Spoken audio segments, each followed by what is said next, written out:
In this video, we are going to do something called an orbital diagram, which will describe and use all of the things we just talked about in terms of levels, sublevels, orbitals, spin, etc. So it's very important that you have your periodic table, because connecting this to the periodic table is really the only way that you can master this. If you've done electron configurations and orbital diagrams before, do enough to refresh yourselves on this.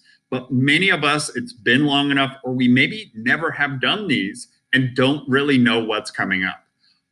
But as we're describing electrons within an atom, we talk about levels, sublevels, orbitals, and spin. And there are three main rules that we will use. We will follow the Aufbau principle, which says those electrons want to be in the most stable or lowest orbital first. So they're going to be in that place closest to the nucleus, and only when that place is full will they move farther away.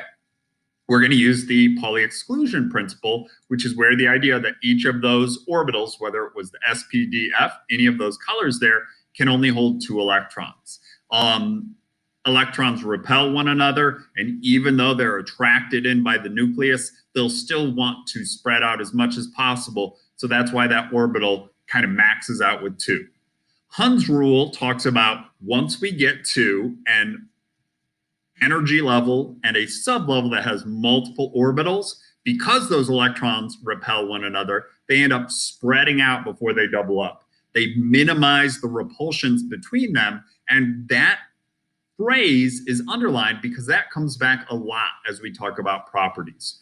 When we are describing where electrons want to be and where they are, that helps us to know the chemical and physical properties, and then that helps us to describe patterns and trends on the periodic table. And it's all about Coulomb's law with 2 things: the attractions between the nucleus and the electrons, that's why they go as close as possible, but then the repulsion between one electron and another. That's why only 2 can go per orbital, and that's why, if possible, if it doesn't change the amount of attraction or doesn't weaken that attraction, they spread out to minimize their repulsion whenever possible. So when I was describing orbitals as S, P, D, or F, and talking about the number of electrons between them, hopefully you noticed or you saw and flip back that the S sublevel, that single orbital, always holds 2 electrons. The P can hold up to 6, the D could hold 10, and the F 14. As I stand in front of the periodic table here, you see the beautiful words periodic table of the elements directly above me. So there's this nice gap right here, as if we need to title it in the middle. The real reason for this weird arrangement of the periodic table, some here, a guy there, a gap here, some down at the bottom, is related to properties that we observed and are described by electron arrangement.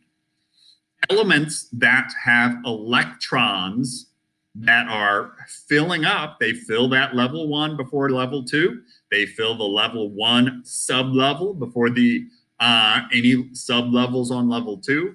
They completely fill level 2 and all of those sublevels before going on to level 3. We'll find that it's actually connected to location on the periodic table. The 2, 6, 10, and 14 is related to the fact that there's 2 elements over here, alkali and alkaline earth metals, that have electron arrangements in which their last electrons are falling in an S sublevel and orbital. Over here, many of these nonmetals, with a few metals, are in a chunk, if you will, of 6 electrons, or of 6 elements, which correspond to the 6 electrons which fill the P sublevel. Down here, what I'm standing right in front of, the transition metals, that is 10 columns across, which corresponds to the D sublevel of 5 orbitals, which can hold 10 electrons. And then our gap down at the bottom is 14 across, representing the 14 electrons in the 7F orbitals. So an orbital diagram is the most detailed version of how we can describe the location of electrons. It shows each level, that's the numbers 1 through 7. Each sublevel, the letters S through F. The orbitals, the boxes or separate places within that sublevel.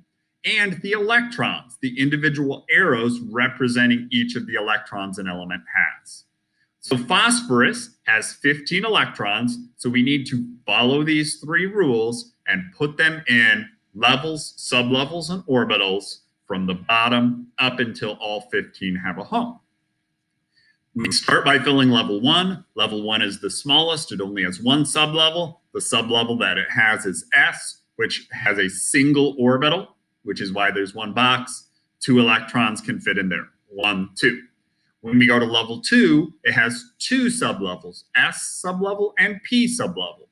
The S sublevel, no matter if it's level 1 through 7, is just a single box holding a maximum of 2 electrons.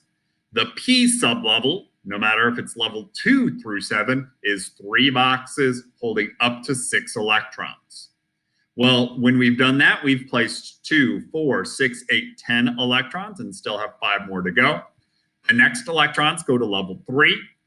Level 3, no matter what level we're on, we start with the S, then we go to the P, then on to any other sublevels after that. We do the 3S2, and then when we get to 3P, once again, 3 boxes, and this is our first application of Hund's rule. The 3P sublevel are all equal in energy and distance to one another, so all of these are kind of the same from a proton and an electron's point of view from attraction and repulsion, but from just the electron's point of view, they would be repelling if they're all in that same orbital. So we've got 1, 1, and 1, and they spread out. I have placed 15 electrons following all 3 rules. And if I connect this back to the periodic table, we would find that phosphorus sits right where my cursor is. It is in row 3 in the P sublevel, and it is the 1, 2, 3, the third element. So aluminum, silicon, phosphorus. It's the third one.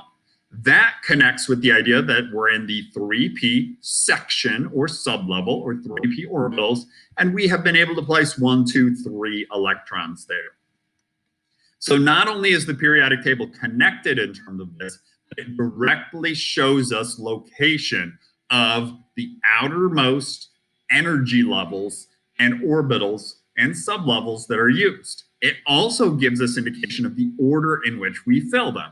We fill the 1S as I'm reading top to left, then the 2S, then the 3S, the 2S. Then I messed it up myself, the 2P, the 3S, and the 3P. If you've done these before, you know the rest of the order gets a little bit weird. If you haven't, you just have to accept that the rest of this order is what it is. It's based upon the location on the periodic table, and it is important to know this and be ready to apply it. Because after the 3S, we come to this section, which is in row 4. It is the 4, level 4, the S sublevel. So after I put some electrons in level 3 in the P, I go to level 4 in the S, and that probably seems to make sense. I go to level 1, 2, 3, 4. But if I scroll slightly up, I would remember that level 3 actually does have a D sublevel. This row right here across is the 3D sublevel.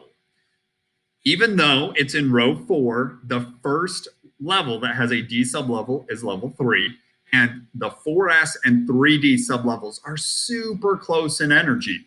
But what we've found based upon properties is that the 4S is more likely to fill before the 3D. In terms of the way that ions forms reactions, there's even more quantum weirdness, but that's what we observed, so that's how we describe it. This is a part of level 3, the 3D sublevel, but it's in row 4 and comes after the 4S. Then we would go to 4P. We're still in row 4. We're in the P. 5S, then back to finish the next 4D, 5P. So here it's 1, 2, 3, 4, 5, 6, 7 S. 2, 3, 4, 5, 6, 7 P because there's no 1P. Here we go, 3, 4, 5, 6 D. And then down here, if we think about the first level and sublevel, for Fs, it is level 4 actually has an F sublevel. So this first row, the lanthanums, is the 4F sublevel, lost my lights there, and then the 5F sublevel. So one thing that might be super important if this is new or if it's been a long time is to kind of label those, because as we start to do electron configurations, orbital diagrams, and noble gas notation, that order is very important, and being able to apply and remember that. So through the practice videos and through the other examples, I'll kind of refresh those things a lot, but that's very important.